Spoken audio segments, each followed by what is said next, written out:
Ki nong kersan jong ke National People Party NPP kila terwa da kekerteng jong ke Dr. Metap Sandi E Sangma ka kurim jong Menteri Rangba Kejala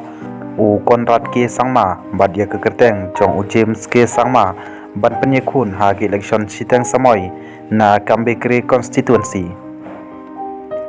Kane kalawan tang hadin sisngi ba usaleng E Sangma ul IT no ya kesiti ino kam kum UMLA jong kongres na Kambekri constituency sya ka assembly secretariat hadin ba ula job yak election Lok Sabha na tura parliamentary seat ka Banang Sudep Longshen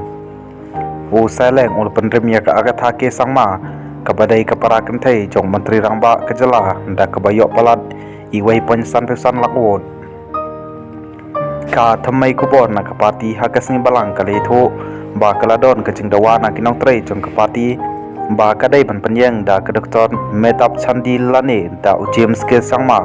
u badai UMLA barim ka di dan kri constituency kum ki kartong ha election siteng samoy ka Bansalong ha Kambekri.